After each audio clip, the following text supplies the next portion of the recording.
Hello everyone. Hello everyone. Welcome today back this glorious world that we live in. Today I'm gonna read this book on my videos. Why not? It's called "Why Government Is the Problem." I think it's a 40-minute read, so we're just gonna read the whole thing, and then I look very disheveled. I might shave. I might do something after, but today we're gonna read this pamphlet. It's called "Why Government's the Problem," and it's written by Milton Friedman. And so, watch as I listen while I read. "Why Government is the Problem" by Milton Friedman, Harvard Institute on War, Revolution, and Peace, Stanford University, 1993. Okay, executive summary. The major social issues of the United States: deteriorating education, lawlessness and crime, homelessness and the collapse of family values, the crisis in medical care, have all produced by a well-intended actions of government. It is easy to document. The difficult task is to understand why government is the problem.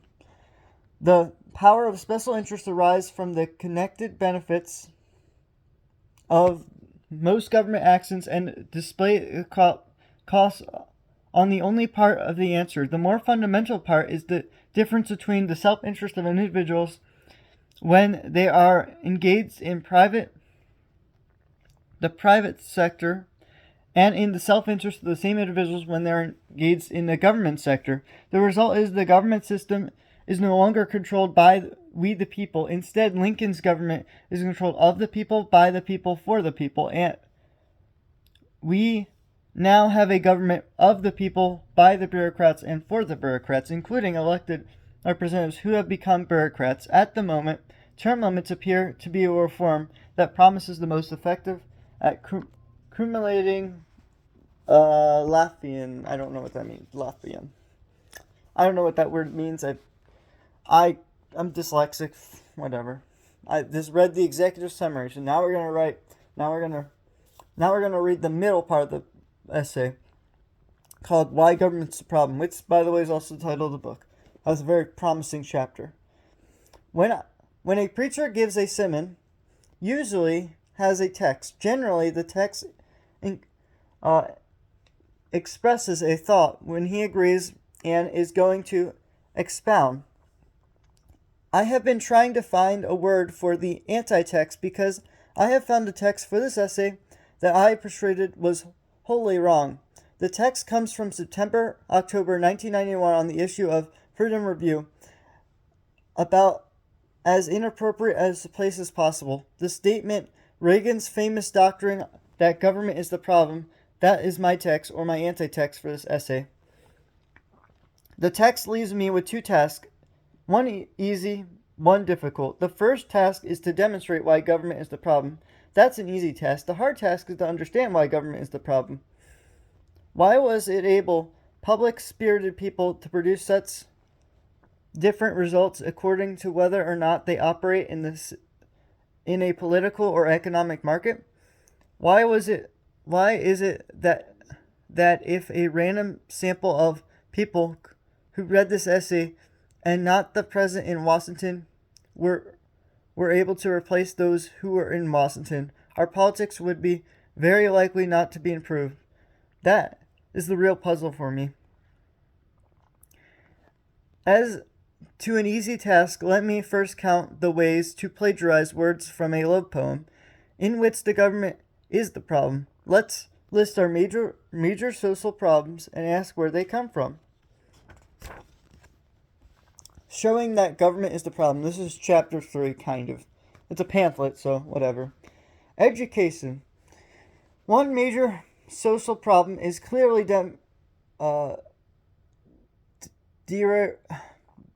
demonstrated in our education system. I don't know if that says demonstrate. That doesn't look like demonstrated. Next to the military, education is the largest social industry in the United States. Total government spending on schooling, I call it schooling rather than education because it's all schooling because not all schooling is education and vice versa, comes close to the total government spending on defense. If we so-called peace divided, it's not already greater.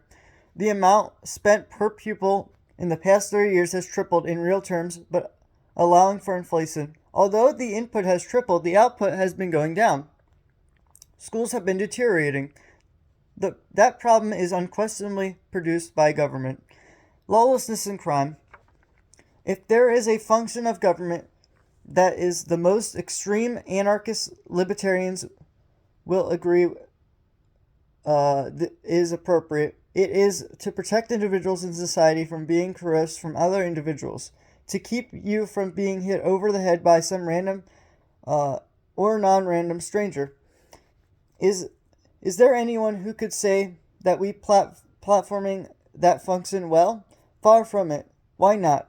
In part because there is so many laws to break, and there are more laws that there are to break than is harder to prevent from being broken. But not only the law enforcement means to inadequate, but even worse, has become larger and larger fraction of the laws to command the alliance of the people. You rigidly enforce only the laws that most people believe are good laws, that is, laws that prescribe actions that they would avoid even if the absent of laws. When laws render illegal actions that many or most people regard as moral or proper, they can be enforced only by brute force. Speed laws are the obvious example. Alcohol prohibition and a more dramatic one. I believe the major source of our current lawlessness, in particular the destruction of inner cities, is an attempt to prohibit so-called drugs. I say so-called because the most harmful drugs in the United States are legal: cigarettes and alcohol. Once we've tried to prohibit the consumption of alcohol at a tremendous cost, we are now trying to prohibit the use of narcotics at a tremendous cost. The particular consequence I find is indefensible of the havoc that wreaks residents of Colombia, Peru, and other countries that we cannot enforce our own laws. I yet have here an acceptable justification for that consequence. Coming back home, whether or not you believe that there is an appropriate function of government to prevent people from voluntarily ingesting items that they regard as harmful to them, and whether or not you believe that is an appropriate function of government because of the harm to them or a third party, to attempt to do so has been a failure. It has caused vastly more harm to innocent victims, including the public at large, and especially residents in inner cities, than any good that has done for those who have been chose to prohibit narcotics if they were legal. There have been some innocent victims, i.e. crack babies, even if the drugs were legalized, but there have been far fewer, and much more can be done to reduce the number to help the remainder. Homelessness. What produced the current wave of homelessness around the country? When you disagree, a disgrace and a scandal. Much of it is prohibited by government action. Rent control has contributed, though it has been even more damaging in other ways, as has the government decision to empty medical facilities and turn people out on the streets, and urban renewal and public housing programs, which together have destroyed far more housing units than they have built, and let many public housing units become breeding grounds for crime and viciousness. I guess that's the word. I don't know how to say that word. Family values. Government alone has not been responsible for the extraordinary collapse that has occurred in family values, resulting in an explosion number of teenage pregnancies, illegal births, and one-parent families. Government has, however, contributed to next page, these problems in a major degree. Charles Murphy, The Study of Phenomenon Looking Back at Losing Ground, provides the perspective evidence that these social issues owe a great deal mistaken and misdirected by government policies. Personally, I would like to add another misdirected government policy, which he does not consider. I believe that I've played a key role in breaking down the social and cultural values, rather than an indirect role, namely military conscription. But that is an argument for a different day. So he did argue against military conscription at one point. But again, this is Milton and Friedman talking, not me. Housing. Another social problem that is the high cost of housing and the destruction of housing. North Bronx looks like the pictures recently coming from Yugoslavia and areas that have been shelled. There is no doubt what caused this. Rent control in New York, both indirect and via government, is taking over dwellings units because rent control has prevented owners from keeping them up. The same results have been experienced throughout. Rent control has been adopted and enforced through New York, and by all its odds, worst case. In addition, the prohibition of all the country building restrictions, zoning laws, and other government actions have raised the cost of housing dramatically. My friend in California has been a building contractor since before World War II. I asked him, suppose you built the identical house today that you built in 1945 in one large housing process, and suppose that you were one large housing projects, and suppose that the price of labor, material, and so on was the same now that it is then. How much more would it cost you now than it did, because you must get government permits and demolish that you satisfied government requirements? He thought about it for a while and finally concluded at least 1/4 of the cost. Wow, that is ridiculous. Medical care. Government has played an increasing role in medical care. For decades, the total spending on medical care was about 3 to 5% of national income. Now it is 12 or 13% and rising. The acceleration of spending dates into the introduction of medical care and Medicaid in 1965. In an earlier essay of mine, Input and Output of Medical Care, Harvard Essays in Public Policy Series, I cited the hospital cost per patient adjusted for inflation. The cost was 26 times as high in 1989 as it has been in 1946, $545 compared to $21. Personal per occupied bed was 7 times as high, 4.6 compared to 0.7, while the number of hospital beds was 1,000 population has been cut down to half, 10 from 4. Medical care has advanced greatly since 1946, but it did so before 1965 and as well as after. Yet most of the increased costs occur after 1965. Those 7 times as much people in hospital beds were clearly not the people who were attending to patients. They were mostly people who were filling out forms to satisfy government requirements. Financial system. You are doubly aware of the weaknesses of our financial system. Is there any doubt that the weaknesses owes much to Washington? The savings and loans crisis has produced by government. First, the acceleration of inflation of the 1970s, which destroyed the net worths of many savings and loan institutions. Then the poor regulations of the 1980s, but by the increased amount covered by the deposit of $100,000 and more recently handling of the crisis. You know the litany. I don't know how to spell it out. Highway congestion. We all complain about highway congestion. It is for a different reason. The private automobile industry was able to produce all of the automobiles anybody wants to drive, but government apparently is not able to produce a comparable, adequate highway system. A clear contest. Airports. Similar contrasts exist with respect of airlines and airports.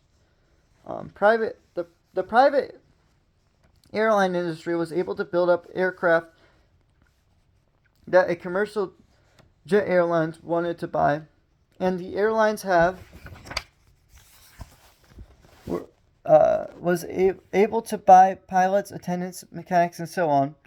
Was there a bottleneck in airports, air control facilities? Why? Because Most of those are run by the government. Miscellaneous.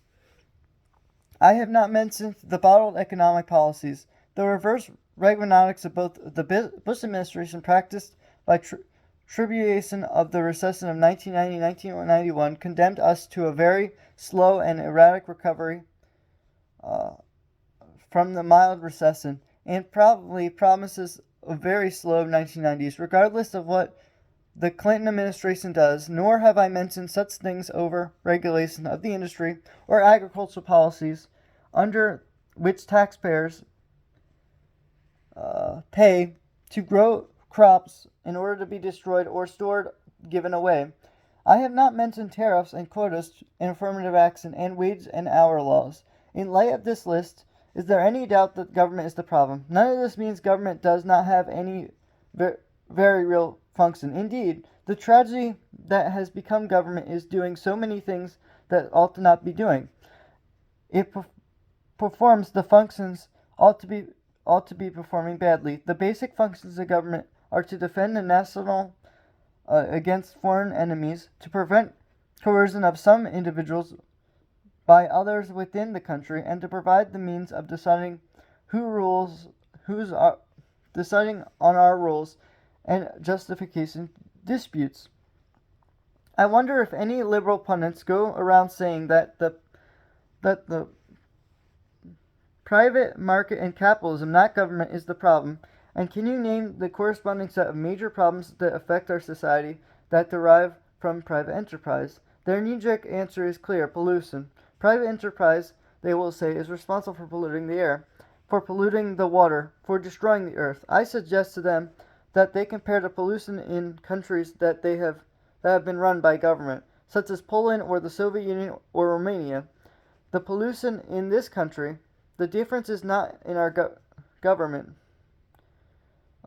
has been more effective at avoiding pollution. It is private enterprise that is not profitable to pollute. It is more profitable to avoid pollution. There's real function of government to respect pollution and set coordinates, in particular to define property rights, to make sure that the costs are bound to parties responsible. Actual government policy, however, is neither efficient nor effective. The example recently passed by the Clean Air Bill, which gives clean pockets of the industry more effectiveness to clean the air. Explaining why government is the problem. One common explanation on why government is the problem, and one I often stress, is the influence of special interests. Government actions provide a substantial benefits while few imposing small costs on many. Dramatic increase occurred to me recently while I was talking to a taxi cab driver in New York City.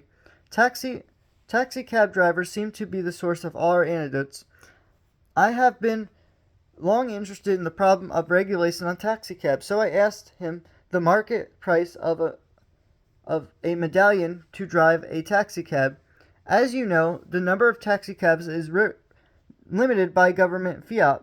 The medallion satisfied the permission to operate taxi cab is transferable and traded in relatively free market. Its current price is apparently somewhere between 100,000 and 125,000. This limitation of the number of taxis was removed, and the benefits have greatly exceed the costs. Consumers would benefit by having a larger range of alternatives.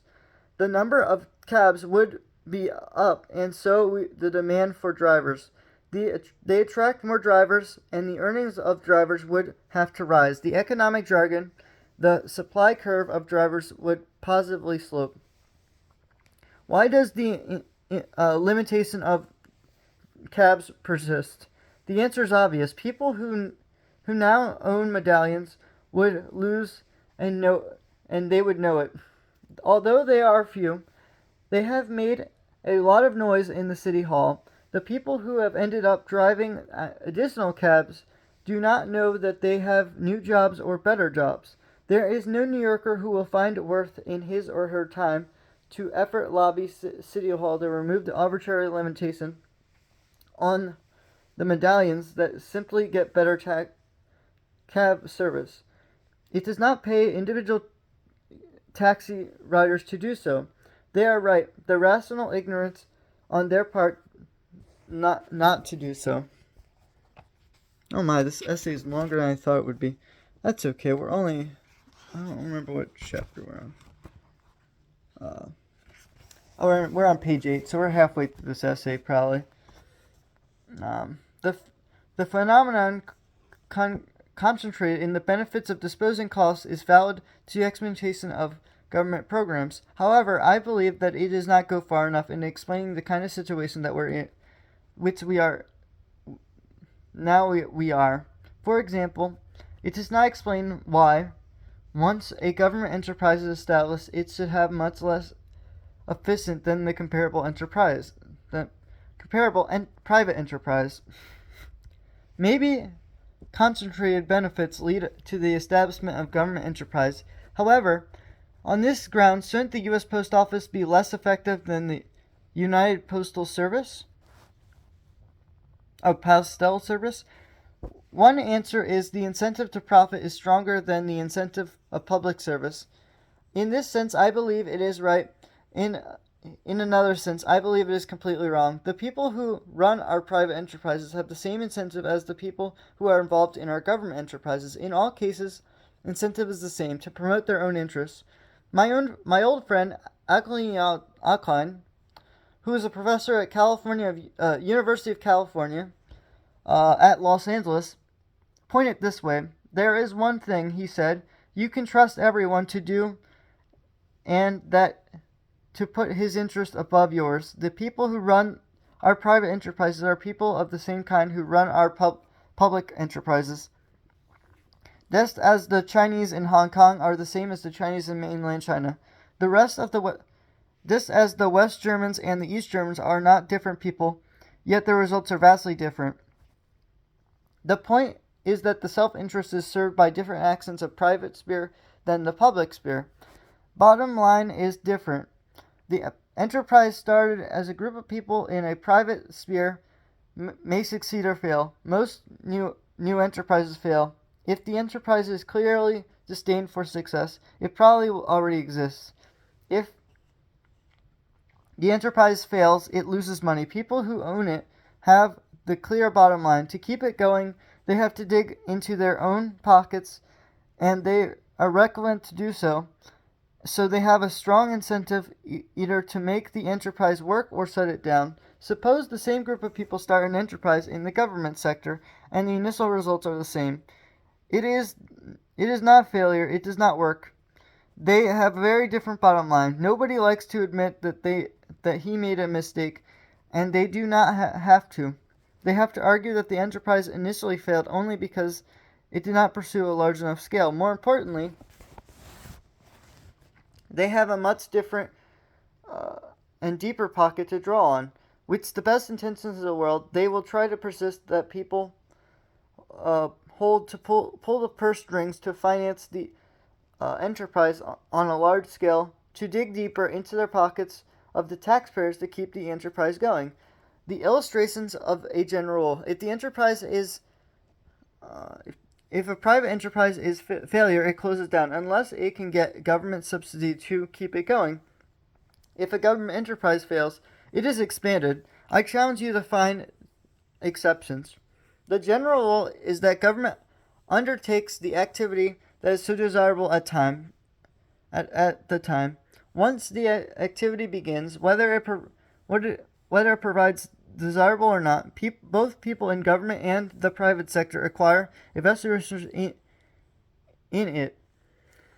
If the initial reason for undertaking activity disappears, they have a strong incentive to find another justification for continued existence. A clear example of the international sphere of is the International Monetary Fund, which was established to administer a system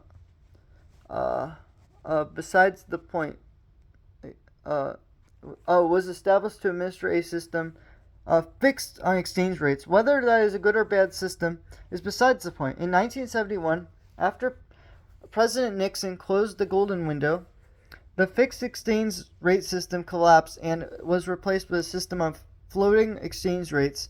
The IMF's function disappeared, yet it was disbanded. It was changed its function. It changed its function and expanded. It became a relief agency for backwards countries and proceeded to dig a hole deeper into the pockets of sponsors to finance its new activities. At Bretton Woods, two agencies were established to administer the fixed exchange rate, and the other was World Bank to perform the function of promoting development. Now you have two agencies to promote development. Both of them, in my opinion, are doing far more harm than good. Let me take you on a very different example in the United States. At the end of World War II, we had wage and price controls. Under wartime inflationary conditions, many employees found it difficult to recruit employees. Many employers find it difficult to recruit employees. To get around the limitations of price control, many began to offer health care and fringe benefit to attract workers. As a new benefit, it took some years for the Internal Revenue Service to get around from requiring the cost of medical care to be included in report to taxable income on employees. By the time it did, workers had come to regard the non-taxable medical care provided by employer as a right, or should it be an entitlement. They raised. Oh my God, I'm still not past this chapter. Such a big political fuss that Congress legislated a non-taxable status for employees provided medical care. That excuse disappeared once wage and price controls were eliminated, but the tax exemptions of health benefits continued. The result is to create a medical system on which it came from taken for granted by employees that would get their health benefits through their employers. In this indirect way, wartime wage control, abolished after the end of the war, is a major factor that produced the current drive for social medicine and strongly fostered a large part of the business community. Liberal pundits will tell you that the problem is that the public wants the goodies that government supposedly provides but is too stingy for them to pay. If only, liberals say, we could get those greedy, stingy people to provide us more taxes, we could solve all of these problems. They may be partly right, but only partly. For example, that explanation cannot be without reason that we have agricultural subsidies. Do people in this country really want to pay farmers to grow goods and throw them away or give them away at low prices abroad? To say that the public wants goodies that government supplies may be true for Medicare and Medicaid, but it is surely it's not true for agricultural subsidies or restrictions on the import of Japanese cars, restrictions that is perhaps raised 2,000 or so the cost of a car on the member of the public, and increasingly does not prevent the decline in the U.S. auto industry. It is not true for cigarette import quotas. If you have a public vote on whether consumers want to pay twice the world's price for sugar, do you think that they would overwhelmingly vote yes? On the contrary, people have the opportunity to vote on these issues, and they overwhelmingly vote the other way. The public at large thinks that the government is too big. People know that they are not given their money's worth for taxes they pay. In California, where I live, where the proportions can be put on a ballot so that we can have direct democracy, the people voted for Proposal 13, which started the tax revolt. Later, they voted on what they called a gain limit on total government spending. Californians voted in 1991 to limit the terms of the state legislatures, and in 1992 the terms of members of Congress. Connecticut has granted the income tax today, not because people voted for it, but because Retzer was governor. Repealed ballot measures designed to increase graduation of the state income tax had earlier deferred. However, the liberal pundits are wrong in the more fundamental way. The problem is not that the government is spending too little, but that it is spending too much. The problem is schooling that is government spending too much on the wrong things. The problem is in healthcare that the government is spending too much on the wrong things. The end result has been government has been self-generating mentality. Abraham Lincoln talked about government of the people, by the people, for the people, but now we have a government of the people, by the bureaucrats, including the legislators who have become bureaucrats for the bureaucrats. Again, let me emphasize, the problem is not the bureaucrats are bad people. The problem, as Marxists would say, is that the system, not the people, the self-interest of the people, government leads them to behave in ways against the self-interest of the rest of us. You remember Adam Smith's famous law of the invisible hand. People who intend to seek only their benefit are led by an invisible hand to serve the public interest, which was of no part of their intention. I say that there is a reverse invisible hand. People who intend to serve only the public interest are led by an invisible hand to serve private interests, which are no part their intention. I believe that our present predicament exists because we have gradually developed government institutions in which the people effectively have no voice. A recent study by the James Paine brought this home to me very clearly. Examining 14 different government hearings dealing with spending issues, Paine found out that 1,014 witnesses appeared in favor of spending. Only 7 could be classified as opponents. In other words, pro-spending witness outnumbered anti-spending witnesses 145 to 1. Striking as it is, an even more important finding finds that of the 1,060 witnesses that have appeared, 47% of federal administrators and another 10% of state and local officials. In addition, 6% of the congressmen themselves. Thus, 63% of witnesses in favor of spending were from government. They were telling us that they should spend our money. I say that for their benefit, but for what they believed, or what they said they believed, was our benefit. Paine added overwhelmingly. Of course, then. Oh, I'm almost done the essay for this part of the essay.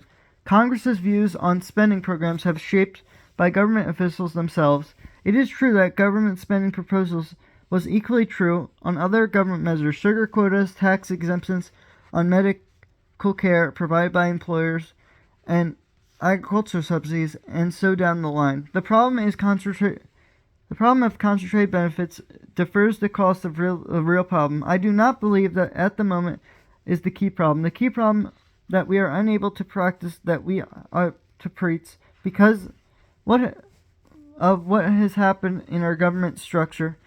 We preach free enterprise and newly freed communist countries. We tell them to privatize. Meanwhile, we socialize. What can we do about it?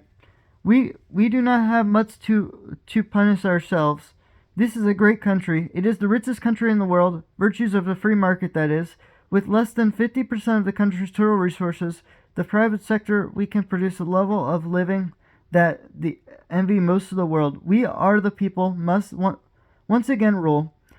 It will take major change in the political structure, but I believe to make it possible. One moment I see the horizon that offers the moment towards term limits, a move that would bureaucratize at least Congress. The heretical it may seem nice to get back to the spoils system instead of the civil service.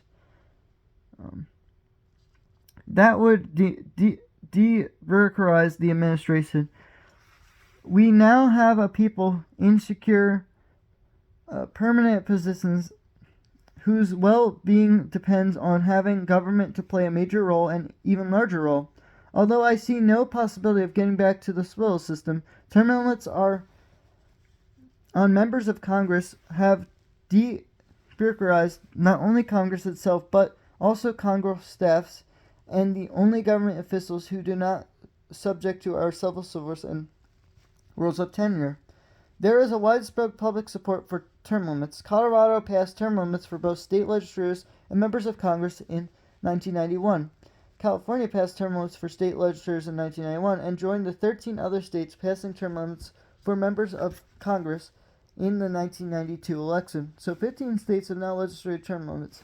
The number of votes for term limits in the 14 states that have had this issue on the ballot has exceeded the nationwide popular vote for Governor Clinton. This is truly an ideal of time has come. Of course, members of Congress will tell you that it is unconstitutional for individual states to limit their terms. Maybe it is, but it should be tested, and Congress clearly has no power to propose a constitutional amendment to that effect. At any rate, something drastic needs to be reversed in the direction that we are moving. The United States has a great heritage and a great history. Since the beginning of our republic, every generation has been better off, schooled, and its predecessor has had a higher standard of living. The generation coming threatens to be the first on which that is not true, and that would be a major tragedy. That is the end of the beginning of the essay, technically, but now here's the answers and questions. So these are a bunch of people, different economists, talking. Basically, one socialist and Milton Friedman, who's a Chicagoan, and the Chicagoans and the socialists are gonna question, answer. It will be socialist or college student, and it will be Milton Friedman talking. So this is like a questions and answers sort of thing. I don't know if these are written or if this is actually a video that he may have made on YouTube. I've seen him talk about this stuff before. So it's going to be very political compared to what we just read. Question. Why do you believe this country is not getting the government what it wants the Democrats to partially control all the legislative bodies in the country, and we have let liberal Republicans, like your established government in California, the spenders are elected. Reagan seems to be an abomination. Freeman. It has nothing to do with Democrats or Republicans. They are all in the position I described. They are seeking to promote their own self-interest. Reagan was a real abomination in the sense that he was the first president in my lifetime who was elected not because of what he was saying, but because people wanted to hear, not because of what he was saying, but what the people wanted to hear, but because the people had come around to wanting to hear what he was saying. He was the same thing in 1980 as he said in 1964 in supporting Goldwater. He could have not been elected in 1964, but he was elected in 1980. In that sense, he was truly an abomination, but in the sense of reflecting the underlying feeling of the population, I do not think he was. As I say, I believe the reason that we are not getting the government that the people want is because there is no way that which we can make their wants effective. It is the same thing as the cab industry. As the cab business, I mean. People in one district cannot choose to re-elect their member of Congress, but it will not change the composition of the government as a whole. You do not have to change the system in order to make it possible for the people's will to be heard. Take California. How do you know people are not getting the legislation they want? I know because it's overwhelmingly passed term limits on legislators and sharp reduction of provincial extras on legislative assistance. When could we vote on the legislature as a whole? When they are voted differently, when they have voted on individual legislatures. On your logic, Russia has been giving its government what the people wanted. Question. How important was World War II and the War of Prohibition of Production Board in convincing the public of power to do good? And secondly, I tie this together. How important was inflation in the 70s for access of Reagan? Therefore, the ideals that are not important. Freeman. On the first issue, I believe that the Great Depression was overwhelmingly important event that persuaded the public that the government could do good. The United States was able for 150 years or more to maintain a system that predominantly was private, in which total government spending, federal, state, and local, until 1930 was never more than about 10 to 12% of national income. Federal spending in 1923 was 3% of national income. Oh my, I'm having a hard time reading. The United States was able to maintain the public at large when persuaded that the government was the problem and that the private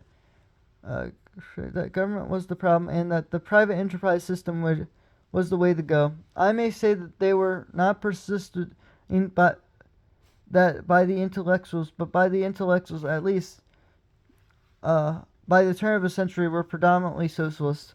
It is interesting to see how countries become free. Why is that the United States did not get involved in these socialist measures much earlier? Accident played a large part. In the 1830s, to go back a much earlier history of our country, state after state did not get involved. States owned banks, the Bank of Ohio, the Bank of Indiana. The states were constructed by turnpikes and canals that were enlarged by manufacturing businesses. They came to the Panic of 1837, a major depression which caused most of these state enterprises to go broke, and the public at large became persuaded that states could not run these things. I believe that is the only reason why free enterprise flourished in the next century. In the 1930s, it went the other way.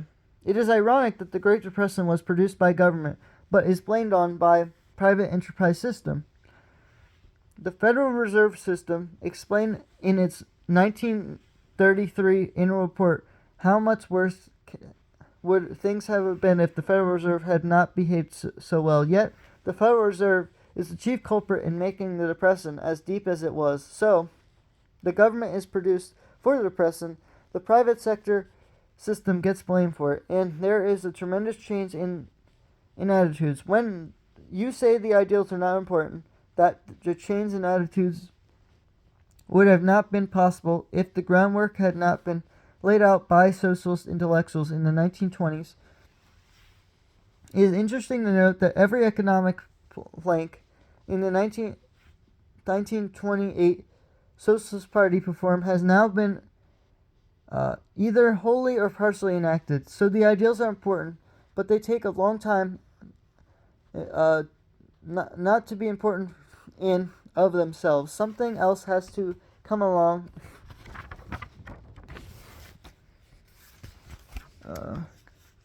that provides the fertile ground for these ideals. I mentioned the adaptation of the floating exchange rates in 1971. It is the same thing. Many economists in the previous 20 years have been talking about how much more desirable floating exchange rates would have been, but they never got anywhere until the gold started leaving the United States and Nixon closed all the gold windows because there was nothing else he could do. All of a sudden, you had a crisis. What happened then was determined by the ideals have already exposed and developed. I do believe that the ideals have an influence, although I also believe that accelerating the inflation of the 70s was important in establishing Reagan to be elected. However, the accelerating inflation was even more important in causing our present difficulties because of what it did to our tax system in the bucket creep. I once attended a breakfast at the Senator Long when he became chairman of the Senate Financial Committee. I remember saying, I never have adopted legislation at the rates tax we now impose on low and incomes. When those rates were adopted, they were on high income people, but inflation made it acceptable on low income people. I believe that the important effect of inflation is expanding government. Question. I think your work is very influential in convincing a lot of people of the roots of inflation of servants that were fighting in the Vietnam War. Making the Great Society and doing the creating of money. In the 1980s, it looks like we have financed the Cold War and continued the Great Society, but instead of the monetary financing, we did it with debt. How serious do you think the debt overhang is? Friedman, I do not believe that the debt overhang is a real problem. I believe the real problem is government spending. Government debt is a problem in the long run. Obviously, if the government continues to run deficits for a long time, it will sooner or later have to monetize them. I do not deny that the real problem. However, and this is a good however, it is a mistake to concentrate on debt as such instead of concentrating on whether a debt is created by excess of government spending. What we call a deficit is a form of taxation. It is a very bad form of taxation, but it is a form of taxation. However, it does not have some good. It does have some good features. The deficit is the only thing that keeps government from spending from going up still faster. Moreover, I do not see any component of a government expenditure that does not cause less harm than the payment of interest. If the interest payments tomorrow were zero, so the government did not have to pay any interest, what would happen to the money it saved? Do you think that it would reduce the deficit? Are you kidding yourself? Question: can you tell us? I don't know what happened to know. Under the circumstances, the famous words, "There are no free lunch."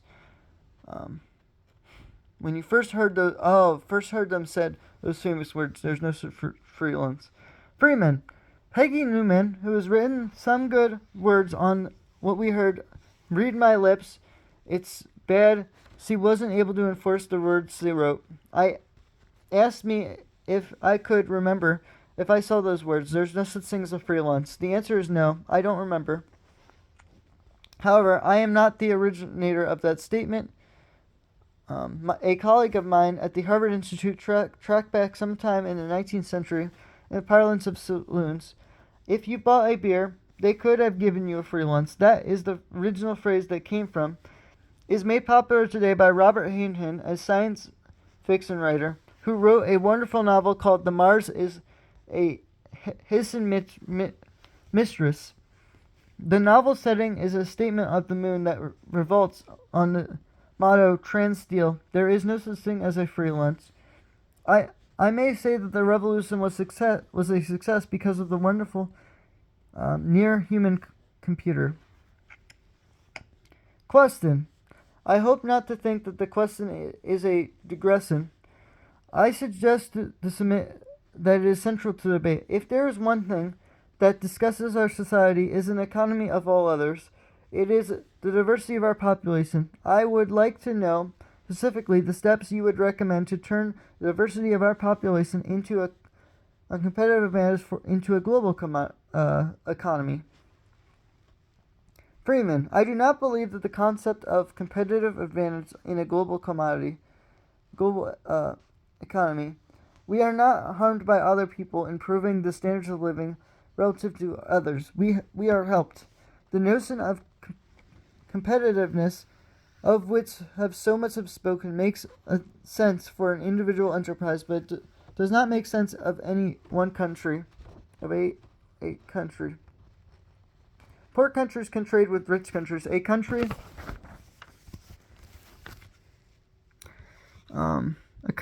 in effect, almost everything can still be traded. One is effective. The economists have a name for that. Determines the things of competitive advantage, not absolute advantages. Almost all national competitive rates are the fallacy of not exchanging what determines the exchange rate. Assumes that a given exchange rate, all sorts of things can follow in the precise, but not occur if the exchange rate is inappropriate. It cannot be maintained. Let me return to your basic and more important question. How do we take advantage of the diversity of our population in order to maintain the well-being of all of us? The answer is straightforward. By reducing the role of government. A book recently published on the Manhattan Institute of Lilian Sanchez, The Excellent Out of the Barren, which gives an example of how government creates problems, in this case, through bilingualism. She discusses how the very effectiveness. I recommend the book all of you. Bilingualism is another example of people who involved who are not warning its imposed on them. How do Americans absorb immigrants in the 19th century? How did they absorb my mother and father, who came to this country, ages from the 14 and 16 respectively, with nothing but their hands, assumed they were on no welfare office, that they could go where they can come from. There was no government relief, but they were able to make their way because there was no barriers of doing so. I talked about the taxi cabs in New York. One of the most important programs we have disadvantaged New York would to be eliminate limitations on taxi licenses. Now look at the city of Washington, where for a long time there were essentially no limits. Taxi cabs are far more hegemonious in Washington, D.C. than they are in New York. The great virtue of a free market system is that it does not care what color people you are. It does not care what their religion is. It only cares about whether it can produce something that you want to buy. It is the most effective system we have discovered to enable people who hate one another to deal with one another and to help one another. And that is the end of the essay. This is a fantastic little essay. I am done reading it. That took freaking forever. So, why government's a problem? I actually agree with the whole message. It's fantastic. I look a bit disheveled. You can tell based on my reading ability. This is fantastic. Yeah, and then I might read the back of it. I'm just gonna summarize the back. So it talks about how he wrote 6 different books, and he had the Nobel Peace Prize because of his he had a Nobel Peace Prize. He passed away in 2006, and he was part of a bunch of economic awards and ceremonies and things like that. He also was awarded the Presidential Medal of Freedom in 1988. Yeah. This is a fantastic little pamphlet. Why government's a problem. I have read... Oof. That would have taken way longer if I wasn't reading so fast, but... I don't know if anyone got any meaning from that little essay, but... Yeah, Why Government's a Problem by Milton Friedman. I read the whole thing, so this might be the title. Me reading the whole pamphlet of Why Government's a Problem. I wonder if he has a book called that. I would prefer if he had a book like that, but he does have. I have 2 of his books, 2 of his most best-selling books. I have Freedom to Choose and I have Capitalism and Freedom, both of his major books. So, yeah, this is what he looks like. He's a very interesting man with his ideas. I agree with him in rent control and different things like that. And how, like, the bigger cities, it's not population that's causing it. It's literally government policy that causes most of the problems, sadly. But again, people don't notice, people don't care. They only care about what they want to hear. That's a very interesting thing to say. Anyway, that's besides the point. Goodbye now. Oh yeah, I look a little bit disheveled, but yeah. You are someone and I am someone else. Goodbye now.